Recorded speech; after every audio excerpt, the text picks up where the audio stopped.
오늘 우리에게 주시는 하나님의 말씀은 누가복음 5장 27절에서 35절입니다.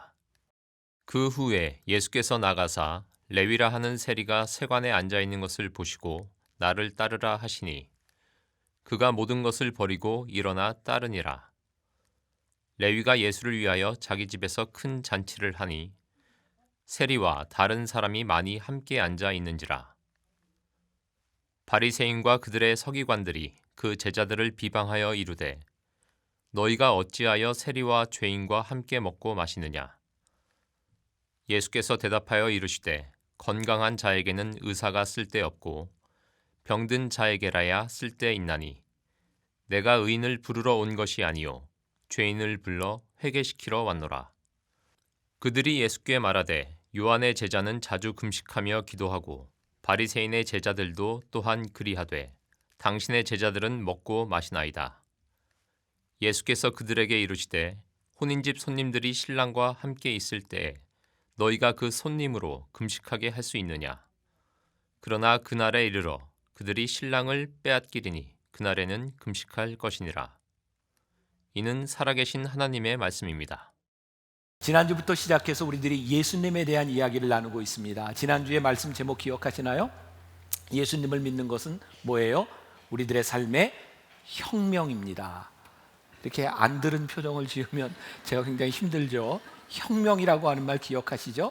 이제 오늘부터 12시간 예수님의 제자 12명에 대한 말씀을 함께 나누게 됩니다. 한 사람 한 사람이 여러분들에게 도전이 되는 귀한 시간 공부가 되리라고 생각합니다. 오늘 첫 시간 말씀의 주인공은 마태입니다. 그리고 말씀의 제목은 예수님으로 인해 삶을 결단한 사람. 오늘도 여러분들이 말씀을 들으며 결단할 수 있는 내용이 있으리라고 생각합니다.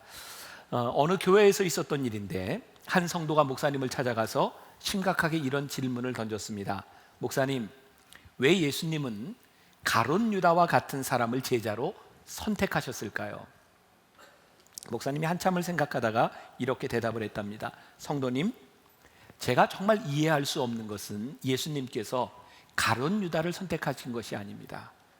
나 같은 사람을 왜 하나님이 부르셨는지 저는 도저히 이해할 수 없습니다.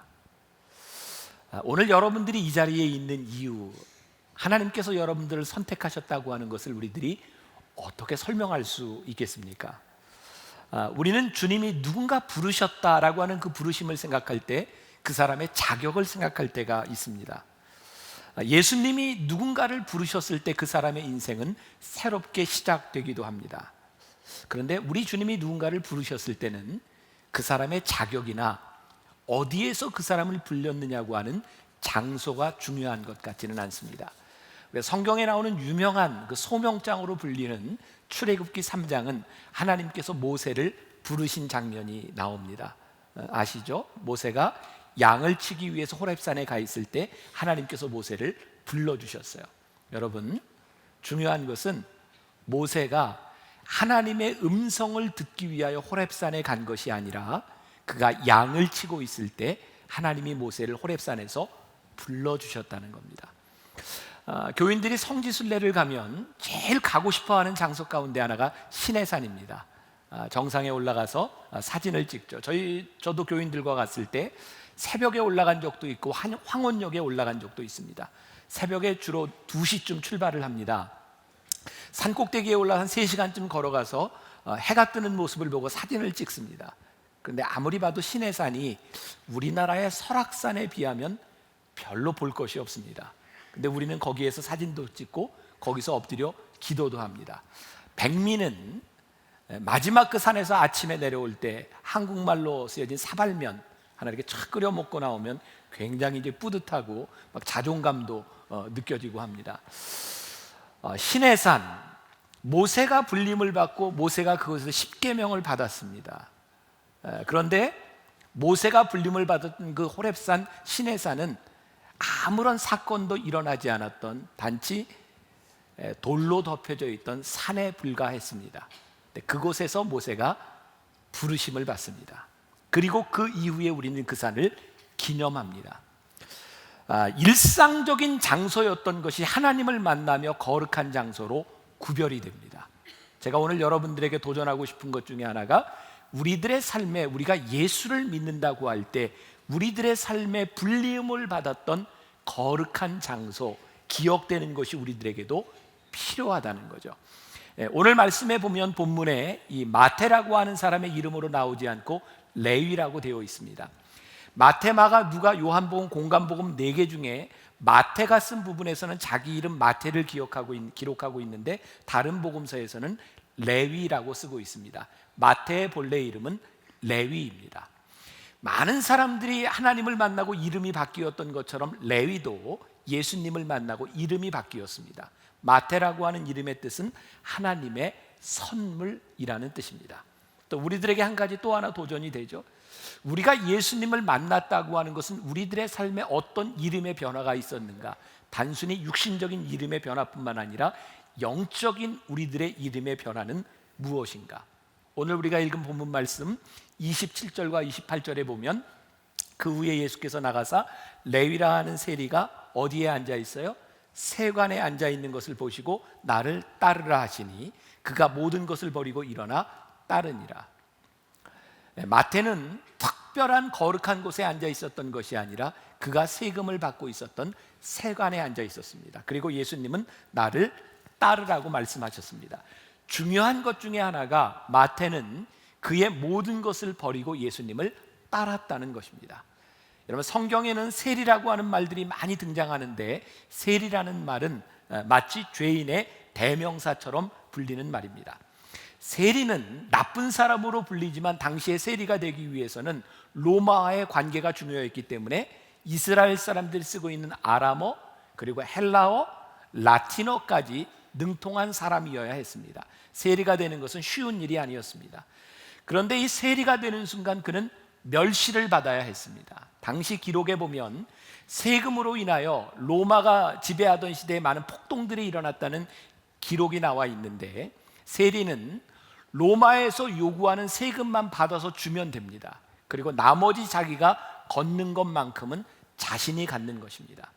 여러분, 우리나라의 일제 강점기를 생각한다면 우리들이 참 미워했던 사람들이 일제 순사들 아닙니까? 여러분들 혹시 그 암살이라는 영화의 염석진 대장을 기억하시나요? 털 영화 얘기를 하면 저만 보는 것 같아요. 여러분들은 영화도 안 보고 드라마도 안 보는 것 같아요. 그 염석진이라고 하는 사람이 누구냐면 일제시대에 유명한 악질 경찰이었던 노덕술이라고 하는 사람들을 이렇게 생각나게 하는 사람이죠. 그는 독립운동가였습니다. 그런데 어느 날부터 그가 배신을 하고 돈을 벌어야 되겠다고 생각하는 순간부터 그는 정말 악질적인 사람이 됩니다. 여러분, 이 마태가 로마의 속국으로 살던 그 이스라엘에 살면서 그가 자기 백성들에게 멸시를 받으며 내가 돈을 모아야 되겠다라고 생각했을 때 그의 삶이 얼마나 치열했겠습니까? 보상을 받으려고 하는 심리가 있었기 때문에 오히려 더 돈을 벌려고 혈안이 되어 있었을지도 모릅니다. 그래서 세리가 되면 악해지는 거죠. 거짓으로 돈을 많이 걷게 되는 겁니다. 성경에는 세리와 창기 이 두 사람을 죄인의 대명사처럼 부르고 있습니다. 창기는 돈을 벌기 위해 몸을 파는 사람입니다. 세리는 돈을 팔기 위하여 자기의 영혼을 파는 사람입니다. 그런데 오늘 이 세리를 예수님이 부르셨다는 거예요. 이 세리를 부르신 이 예수님의 사건 가운데서 우리는 예수님의 사명이 무엇인지를 발견하게 됩니다. 그리고 예수님이 이 땅 위에 사명자로 사시는 동안 예수님이 하시는 일 가운데는 늘 갈등이 유발됩니다. 우리가 사명자로 산다고 하는 것은 이 세상 가운데서 틀림없이 갈등을 경험할 수밖에 없는 거죠. 예수님께서 마태를 부르시고 마태가 준비한 잔치집에 가 있는 것 때문에 바리새인들과 서기관들은 예수님을 비난합니다. 예수님은 왜 세리와 함께 하는가? 우리가 오늘 이 본문 말씀을 통하여 깨닫게 되는 중요한 것은 예수님이 누군가를 부르시면 그의 인생이 바뀐다고 하는 것이고, 오늘 그 부르심을 통해서 우리는 예수님의 사명이 무엇인지를 발견하게 되는 거죠. 율법학자들과 바리새인들과 사두개인들은 왜 예수님이 세리를 부르셨는지 이해가 되지를 않습니다. 참 이상하죠?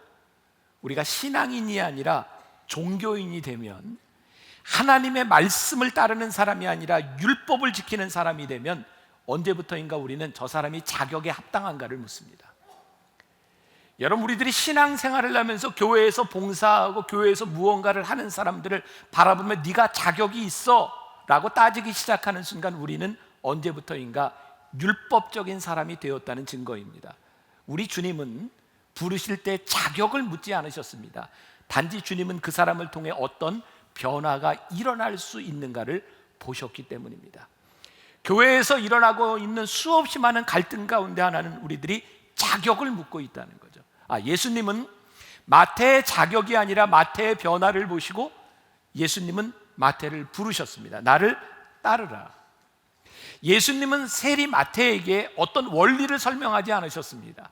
내가 나를 따르려면 이것을 지켜야 된다고 말씀하지 않으셨습니다. 그저 따르라고 하셨습니다. 왜냐하면 예수님을 따르면 그의 삶이 변화될 것이기 때문입니다.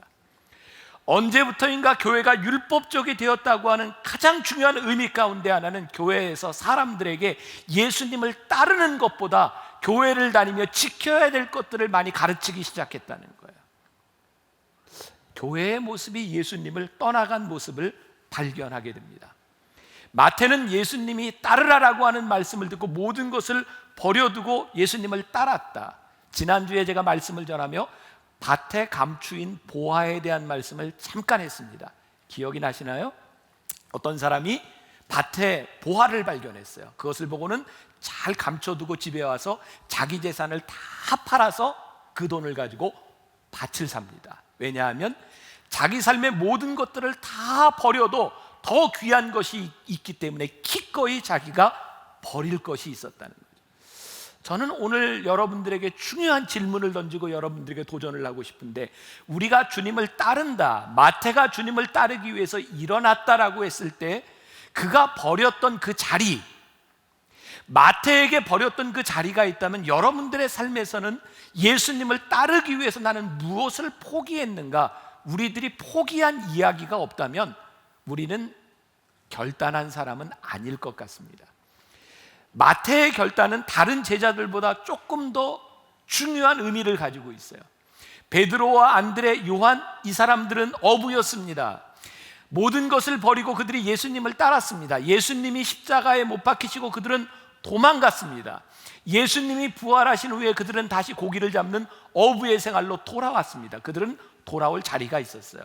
그러나 세리 마태는 그 자리에서 일어나는 순간 그는 모든 것을 잃은 사람입니다.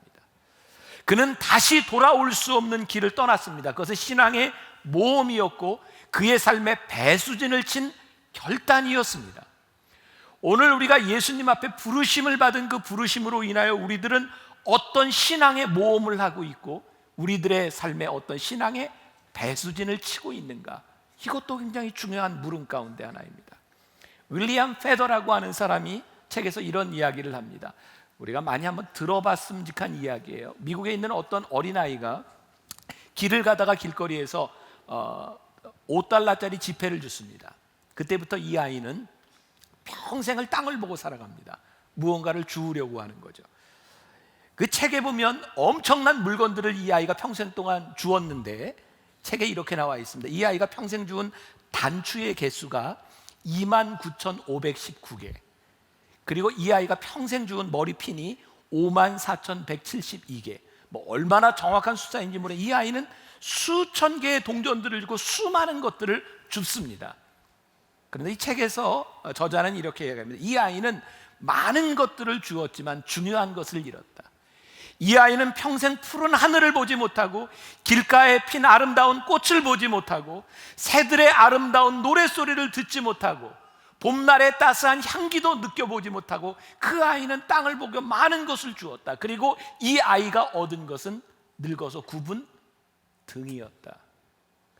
오늘 우리를 부르시는 그 부르심은 우리들에게 아주 중요한 질문을 던집니다. 너희의 영혼이 무엇을 바라보고 살 것인가? 우리의 삶의 마지막에서 우리들이 얻은 것이 무엇인가를 우리들이 분명히 이야기해. 마태가 예수님의 부르심에 대하여 나를 좇으라라고 하는 부르심에 대하여 마태는 일어나 예수님을 쫓아갑니다. 우리는 예수님을 믿는다고 하는 고백을 쉽게 합니다. 그러나 예수님을 믿기 위하여 쫓아가는 것은 그렇게 쉬운 일이 아닙니다. 결단은 내가 주님을 믿습니다라고 하는 고백에서 끝나는 것이 아니라 내가 주님을 믿기 위하여 내 자리를 이렇게 세웠느냐는 것이. 시편 1편에 보면 복 있는 자에 대한 이야기가 나옵니다. 복 있는 사람은 악인의 길을 따르지 아니하며 죄인의 길에 서지 아니하며 오만한 자들의 자리에 앉지 아니하고, 복 있는 사람은 자기가 앉지 말아야 될 자리에서 일어나 자기가 앉아야 될 자리로 옮겨가는 것입니다. 오늘 여러분들에게 중요한 도전입니다. 여러분들의 삶에 과거의 자리가 있습니까? 그리고 여러분들이 지금 앉아있는 옮긴 이 자리가 여러분들의 미래라고 이야기할 수 있습니까? 우리들의 삶에는 정말 중요한 흔적이 필요합니다. 과거에 살았던 우리들의 삶의 흔적과 미래를 위해 살아가야 될 우리의 자리가 분명히 구별되어야 합니다. 제가 여러분들에게 정말 도전하고 싶은 것이 우리들의 과거를 이야기할 수 있는 그 자리가 분명히 우리들에게 구별되어 있는가. 저는 오늘 이 말씀을 가지고 어머니 기도실에서 기도하며 새벽에 제가 지난주에 여러분들에게 나눴던 예수를 믿는 것은 혁명입니다라고 하는 그 말씀을 생각하며 우리 인생의 가장 비겁한 말 가운데 하나가 살만해 라는 말이라는 생각이 들었어요. 우리가 흔히 이런 말 하죠. 살만해, 살만해. 근데 하나님은 우리를 살만한 인생으로 부르신 것은 아닌 것 같아요. 우리가 혁명적인 삶을 산다고 하는 것은 우리들이 살아가야 되는 삶이 무엇인지, 우리가 살아가야 될 자리가 무엇인지를 하나님이 우리들에게 물으시는 것이 아닐까. 그래서 예수님을 믿고 쫓아가는 사람의 삶에는 명백한 결과들이 나타나죠. 오늘 마태를 예수님이 부르셨고 마태가 예수님을 따르기로 결심한 순간 일어났던 변화가 29절에 있습니다. 여러분 성경을 펴고 표시를 내보세요. 레위가, 중요한 말입니다, 예수를 위하여, 누구를 위하여? 예수를 위하여 자기 집에서 뭐를 했어요? 큰 잔치를 하니 세리와 다른 사람이 많이 함께 앉아 있는지라. 세리, 이 마태 레위가 예수님을 위하여 자기 집에 큰 잔치를 베풀었다. 예수님을 위하여. 그러니까 마태가 잔치를 베푼 데는 굉장히 의도적인 이유가 있는 겁니다. 잔치의 자리에 사람을 불렀습니다. 세리와 다른 사람도 불렀고 바리새인들도 불렀습니다. 사두개인들도 불렀습니다. 그리고 그 일로 인하여 이 잔치 자리에 갈등이 생겼습니다. 예수님과 함께 예수님을 위하여 만든 이 자리에 갈등이 생겼어요. 그런데 이 갈등을 마태는 즐기고 있는 겁니다. 왜냐하면 이 갈등은 예수님이 원하시는 것이었기 때문입니다. 예수님을 위하여라고 했는데 예수님이 무엇을 원하시냐면 세리 마태를 만나 주셨던 것처럼 예수님은 또 다른 세리와 죄인들을 만나고 싶어 하신다는 것을 알고 있었기 때문에 예수님을 위하여 베푼 잔치 자리에 세리와 죄인들을 초청했고, 그것으로 인하여 바리새인들과 사두개인들과 갈등이 일어나고 논쟁이 빚어지게 됩니다. 세리였던 마태가 굳이 바리새인과 율법학자들을 초청해 논쟁을 만들고 귀찮게 되었습니다. 여러분들 한번 상상을 해보세요. 마태가 베푼 이 잔치 자리에 논쟁이 일어났는데 논쟁으로 인하여 마태가 시무룩 내가 잔치를 망쳤다라고 생각하고 있을까요? 저는 그런 모습은 아닐 것 같아요. 제가 한 2주 전에 글을 하나 썼는데 어떤 신문 기자가 제 글을 가지고 신문 기사를 쓰면서 제가 쓴 글을 완전히 왜곡했어요. 제가 쓴 글과는 반대의 말로 제목을 자극적으로 붙여서 기사를 냈어요. 신문사에 요청을 했습니다. 이 글을 내려주든지 제목을 바꾸든지 해주십시오. 그런데 이 일로 인하여 항의 전화가 제게 오게 됐고요. 제 아내가 저에게 이야기하더라고요. 자기는 왜 인생을 그렇게 힘들게 살아? 왜 이렇게 논쟁의 중심에 서려고 해? 제발 논쟁의 중심에 서지 마. 제가 그 얘기를 들으며 깊이 생각했어요. 정말 나는 어떻게 살아야 되지? 그런데 아무리 생각해도 제가 논쟁을 피하기 위해서 사는 것이 제 인생은 아닌 것 같아요. 논쟁을 피하면 쉬울 수 있습니다. 그러나 하나님이 우리를 부르신 부르심의 삶이 명백하다면 우리가 필요한 논쟁이라면 할 수 있는 것입니다. 왜냐하면 그것이 사명일 수 있기 때문입니다. 제가 이야기하는 이 논쟁이라고 하는 것은 내가 원하는 일들 때문에 갈등을 유발하는 것이 아니라 우리들의 삶의 사명이 분명하다면 논쟁의 자리를 피해가는 것이 아니라 사명의 자리에 서는 것이 옳다는 말입니다. 제가 이 말씀을 준비하며 이 잔치자리를 생각하며 저에게 떠오른 찬양이 있었어요. 어렸을 때 많이 불렀던 찬양인데 존 피터슨이라고 하는 사람이 만든 곡입니다. 오 아름다운 날 즐거운 날 내 여인 잊으리요 어둠 속에서 헤매던 나 주 예수님 만났네 얼마나 다정한 친구인지 부족함 전혀 없네 어둠 물리친 구주 예수님 기쁨으로 증거해 하늘 영광 내 맘에 임했네 주 십자가로 나를 구했네 나 죄사함 받 길을 찾아 하늘 영광 내 맘에 임했네 제가 이렇게 틀리는데 언제 틀리나 이렇게 기다리고 있는 사람은 나빠요. 같이 불러줘야죠. 하늘 영광 내 맘에 저는요 이 말씀을 준비하다 마태를 보면서 그 잔치집에 이게 생각이 나요. 제가 어렸을 때 불렀는데 하늘 영광 내 맘에 기쁜 거예요. 그가 예수님을 위하여 잔치를 베푼 그 잔치 자리가 얼마나 힘들었을까요? 그가 자신의 신앙을 고백한다는 일이 얼마나 어려운 일이었을까요? 그런데 그가 기쁜 거예요. 왜냐하면 그가 예수님의 마음을 알고 사명자로서 살아가기 때문이죠. 그런 생각이 들어요. 우리가 언제부터인가 예수님을 믿고 따른다고 하면서 우리들에게 기쁨이 사라졌어요. 예수님의 사명자로 살아가는 것이 너무 버겁고 힘들게만 느껴져요. 어쩌면 우리들의 사명을 잃어버렸을지 몰라요.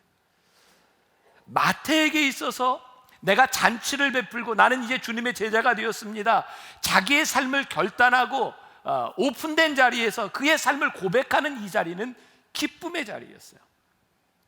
예수님에 대한 이 이야기는 마태를 부르셨던 이 잔치의 자리는 예수님에 대한 정체성을 분명하게 우리들에게 드러냅니다. 우리가 읽었던 본문 말씀 쭉 보면 이런 이야기가 나와요. 바리새인들과 서기관들이 예수님을 이해하지 못하는 거예요.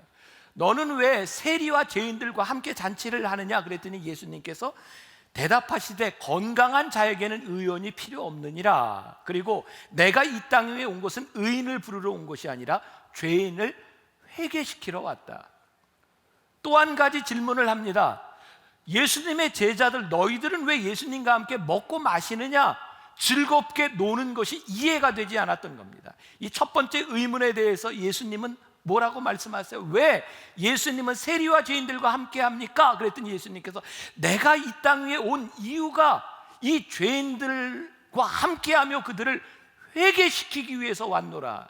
이 잔치자리는 죄인들과 함께 있는 것이 마땅하도다. 여러분, 이 예수님의 정체성에 대한 문제는 오늘날 교회를 향한 정체성에 대한 물음과 동의를 합니다. 오늘날 교회가 정체성을 잃었다고 하는 것은 예수님의 마음이 없다는 거예요. 오늘 예수님께서 분명하게 구별하는 것이 있습니다. 죄와 죄인은 다르다는 거예요. 예수님은 죄에 대해서 명확하게 질책하시지만 죄인들에 대하여 나는 너희를 위하여 왔다라고 말씀하고 계세요. 예수님에게 붙여진 별명이 있어요. 사람들은 예수님을 보면 이렇게 얘기합니다. 저 사람은 죄인들의 친구입니다.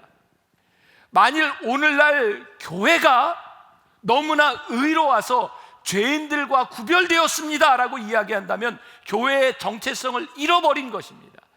마치 바리새인들과 사두개인들, 율법학자들이 우리는 의롭기 때문에 죄인들과 함께할 수 없어 라고 이야기하며 오늘 이 예배의 자리에 죄를 지은 사람들은 우리와 함께할 수 없어 라고 이야기한다면 우린 교회의 정체성을 잃어버린 것입니다. 제가 언젠가 설교를 하고 굉장히 어려움을 당했던 적이 있어요. 우리 교인들은 문제가 되지 않는데 방송을 보고 저에게 항의하는 사람이, 제가 언젠가 동성연애에 대한 이야기를 한 적이 있어요. 만일 여러분들의 자녀가 동성연애자라고 한다면 여러분들 어떻게 대하시겠습니까? 성경은 동성연애에 대해서, 동성애에 대해서 용인하지 않습니다. 그것은 잘못된 것이라고, 분명히 죄라고 말씀합니다. 그러나 죄라고 규정하는 것과 죄의식을 가지고 힘들어하는 사람을 대하는 것은 달라야 하는 것입니다.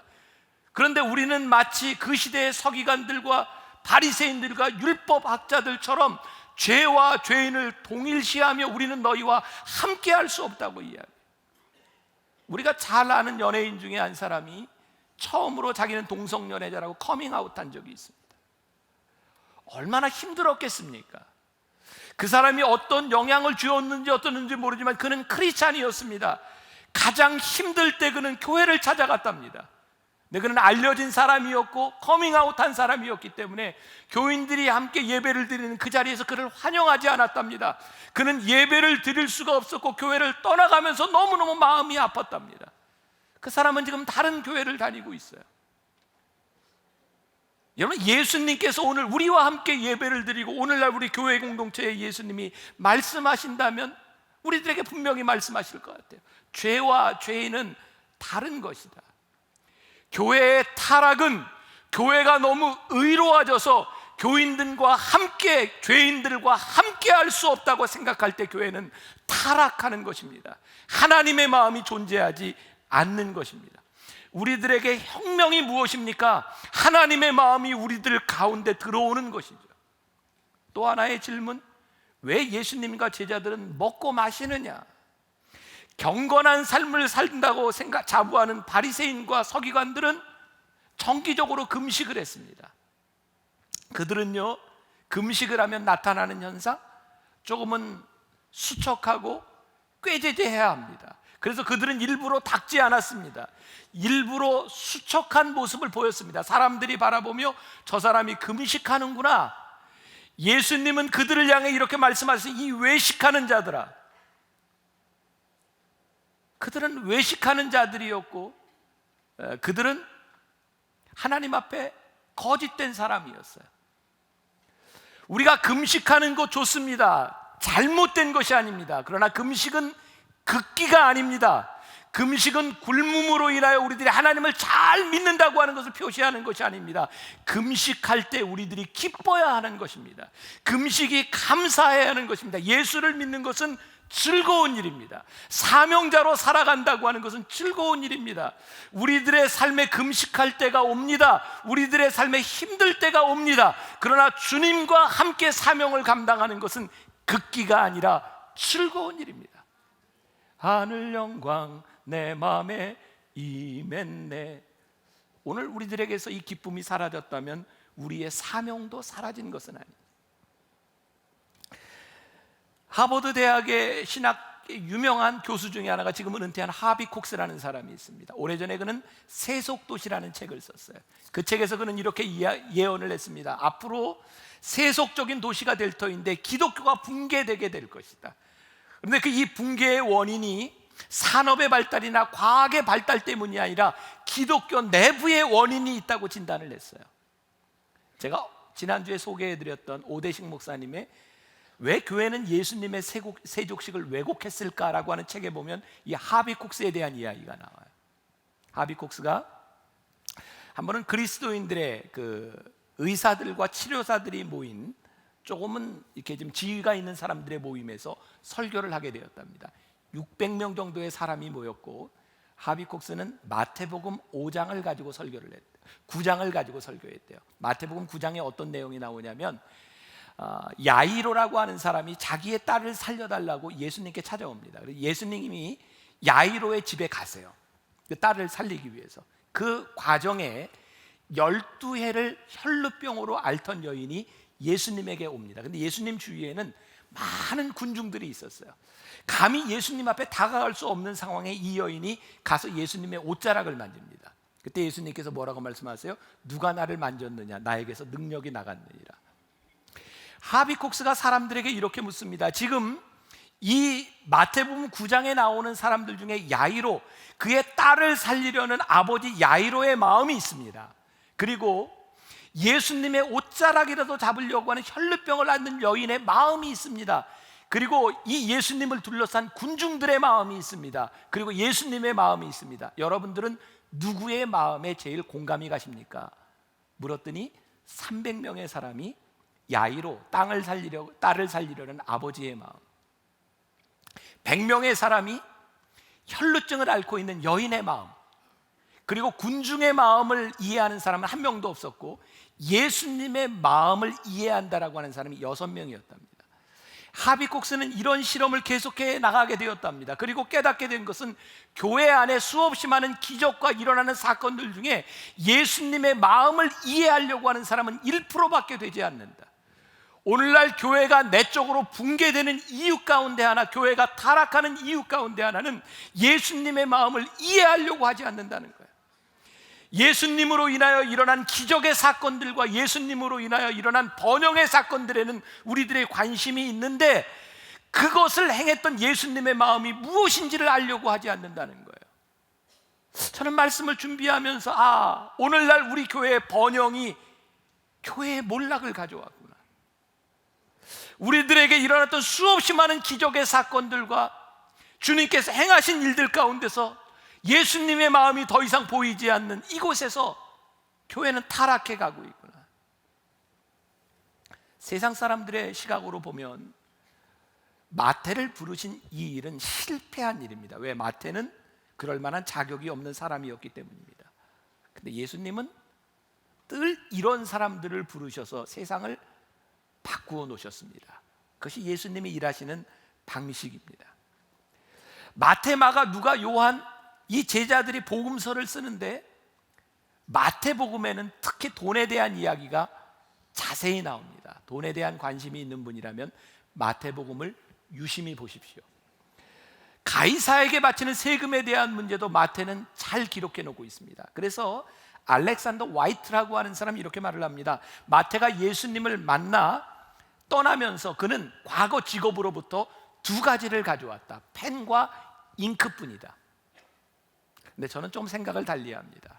그가 펜과 잉크를 가져왔을 뿐만 아니라 그가 과거에 배우고 있었던 학식과 그의 직업의 모든 것도 하나님은 가져오셨습니다. 단지 그가 돈을 걷는데 그것을 쓴 것이 아니라 돈을 가지고 하나님의 말씀을 이해하는데, 하나님의 말씀을 기록하는 데 씁니다. 오늘 우리들에게 중요한 도전이 무엇인가요? 오늘 우리들의 삶에 과거가 있고 그 과거를 쓰시는 하나님의 도구로서의 우리의 미래의 자리가 있는가? 분명하게 우리는 구별된 이것을 가지고 있는가? 마태가 그의 영혼의 곤고함으로 그가 돈을 찾아 살았는데 그가 예수님을 만나는 순간 모든 것들을 버려두고 그가 예수님을 따르기로 했을 때 그가 얻은 영혼의 부요함, 마태는 T자형으로 된 십자가에서 순교를 당합니다. 그는 아라비아와 에티오피아까지 가서 말씀을 전하다 그는 순교합니다. 우리는 마태를 실패한 사람이라고 이야기하지 않습니다. 그는 부르심을 따라, 사명을 따라 살아간 사람입니다. 우리가 예수님의 마음을 알게 되면 그 예수님의 마음 때문에 우리들이 의도적으로 해야 되는 일이 있습니다. 오늘 여러분들에게 질문합니다. 여러분들이 예수님의 마음을 알기 때문에 여러분들의 삶에서 의도적으로 해야 되는 일이 무엇입니까? 우리들 정말 비참하게 사라지는 인생이 아니라 내가 살아가는 인생을 위하여 내가 사명자로서 살아갈 수 있는 것이 무엇입니까? 내 인생 살만해? 그게 아니라 내 인생을 전심으로 살아갈 수 있는 일이 무엇입니까? 저도 오늘 이 말씀을 전하며 제 삶에 대해 물었습니다. 하나님, 저를 부르셨는데 제가 무엇을 위하여 전심으로 살아갈까요? 오늘 새벽에 기도하며 저는 저에게 이런 답을 내렸어요. 하나님, 저를 만나기 위해 목사로, 설교자로 불러주셨는데 저는 말씀을 준비하는데 전심을 다하겠습니다. 그냥 할 수 있습니다. 대충 할 수 있습니다. 내가 할 수 있는 것이 이 정도까지라고 이야기할 수 있습니다. 그러나 그렇게 살지 않겠습니다. 주님, 제가 전심으로 말씀을 준비하며 살아가겠습니다. 제가 오늘 결심한 내용입니다. 그리고 오늘 여러분들에게 똑같이 묻고 싶습니다. 예수님이 마태를 부르셨던 것처럼 여러분들을 부르신 그 부르심 때문에 여러분들은 무엇을 위하여 전심으로 사시겠습니까? 그리고 그 사명으로 사는 것 때문에 때로 갈등과 어려운 일이 있을지 모르지만 내가 기쁨으로 그 일을 감당하겠습니다. 그것이 여러분들의 삶의 무엇인가 이 말이에요. 오늘 여러분들에게 묻습니다. 그리고 결단하셨으면 좋겠어요. 제가 올해 들어서 계속 여러분들에게 결단을 하는데 여러분들 이 시간이 굉장히 힘드시다면서요. 공포스럽고. 그런데 어떤 분이 그런 얘기 하더라고요. 이게 힘든 건 나를 시킬까 봐 힘든 게 아니라 내 옆에 사람이 일어날까 봐 그렇게 두렵다면서요. 옆에 사람이 일어나면 화면이 이렇게 비춰서 자기 얼굴이 나올까 봐 굉장히 두려워한다 그래요. 너무 두려워하지 말고 여러분 하나님 앞에서 여러분들의 결단을 내가 전심으로 살 것이 무엇인가를 결단했으면 좋겠는데 잠깐 시간을 좀 드릴게요. 이바다 목사님 먼저. 네, 오늘 말씀을 통하여서 부르심에 응답하며 앉아야 할 자리에 앉고 바라보아야 할 것을 바라보는 그런 사역자가 되도록 하겠습니다. 부르심을 입은 사람처럼 살겠습니다. 오늘 결단은 이번 주 한동안 말씀과 기도에 더욱 힘쓰며 전심으로 예수님의 뜻이 무엇인지 알아가도록 노력하고 이번 주에 맡겨진 목회 사역 가운데 전심으로 준비하고 전심으로 신방하며 사역하도록 하겠습니다. 네, 고맙습니다. 네, 저는 오늘 목사님 말씀을 들으며 우리 예수님의 명령을 저의 좁은 소견으로는 이해하지 못하더라도 세일인 마태처럼 자기 모든 것을 버리고 예수님을 따르는 순종하는 삶은 복되고 또한 생명의 길이라는 것을 깨달았습니다. 앞으로 우리 하나님 앞에서 우리 예수님의 마음을 품고 예수님의 사랑을 가지고 중보기도하며 지금까지 베푸신 우리 하나님의 은혜를 감사드리며 겸손히 성도들 섬기는 장로가 되겠습니다. 감사합니다. 고맙습니다. 우리 내가 주인 삼은 우리 찬양하며 여러분들 속에 여러분 하지 못한 이야기들 좀 결단할 수 있으면 좋겠습니다.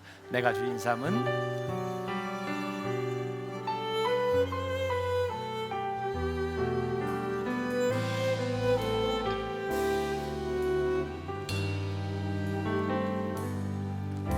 내가 주인 삼은 모든 것 내려놓고 내 주 되신 주 앞에 나가 내가 사랑했던 모든 것 내려놓고 주님만 사랑해.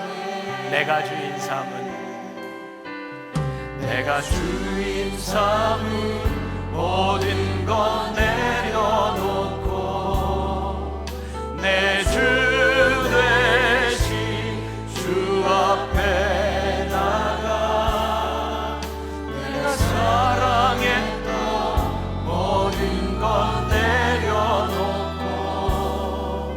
주님만 사랑해. 주 사랑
하나님, 오늘 우리가 말씀을 들으며 우리들의 마음속에 결심하는 것이 있습니다.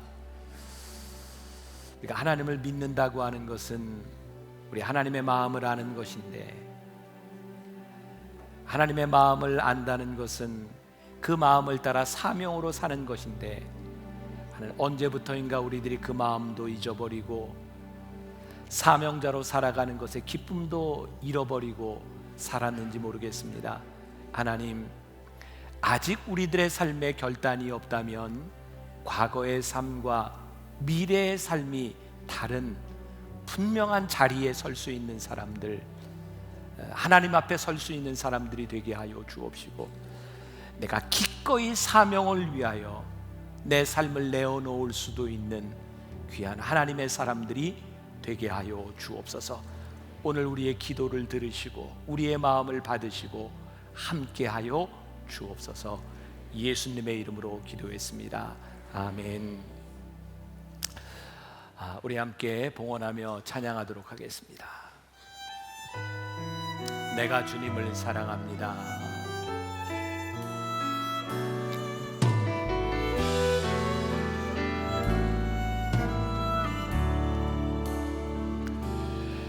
내가 주님을 사랑합니다. 내가 주님을 사랑합니다. 주님 먼저 날 사랑하셨네. 내가 주님을 사랑합니다. 내가 주님을 따르렵니다. 내가 주님을 따르렵니다.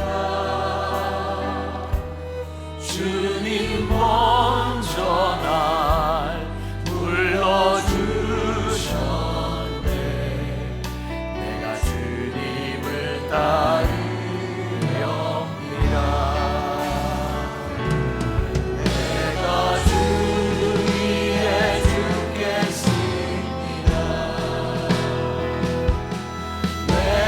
주 위에 살겠습니다.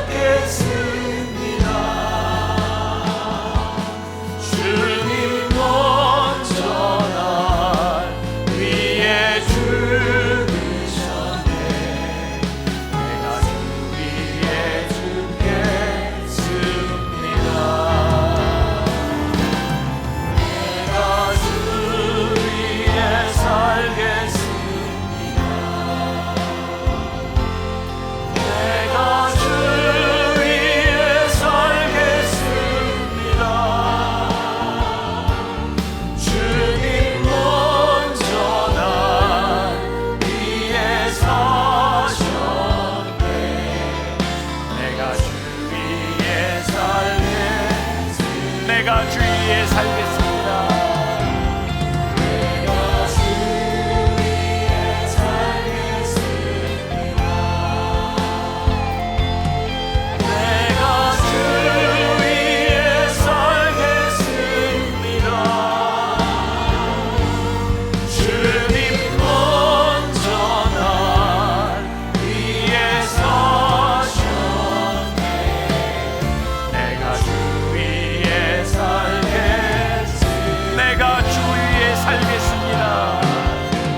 내가 주 위에 살겠습니다. 내가 주 위에 살겠습니다.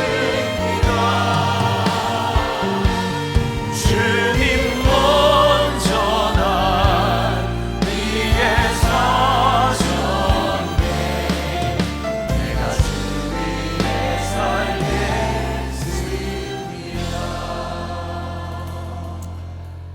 내가 주 위에 살겠습니다. 주님께서 날 위해 사셨기 때문입니다. 내가 주 위에 죽겠습니다. 주님이 날 위해 죽으셨기 때문입니다. 내가 주님을 따르겠습니다. 주님이 나를 부르셨기 때문입니다. 그 마음 가지고 예배하고, 그 마음 가지고 찬양하고, 그 마음 가지고 기도하고, 그 마음 가지고 결단하는 주의 백성들을 기억하시고, 하나님의 사랑으로 인하여 내 삶의 소중한 것을 드리는 귀한 손길들, 이 물질이 하나님 나라를 위하여 아름답게 쓰여질 수 있도록 축복하시고, 특별히 우리 만나의 식구들 하나님의 사명자로 살아가기에 부족함이 없도록 하나님이 힘주시고 축복하시고 인도하여 주옵소서. 지금은 우리 주 예수 그리스도의 은혜와 하나님 아버지의 무한하신 사랑과 성령의 인도하심이, 우리를 부르신 그 부르심에 내가 주님을 쫓아가겠습니다 결단하며 이 세상으로 나가는 당신의 사랑하는 모든 백성들 위해 지금부터 영원까지 함께 하시기를 간절히 축원하옵나이다. 아멘.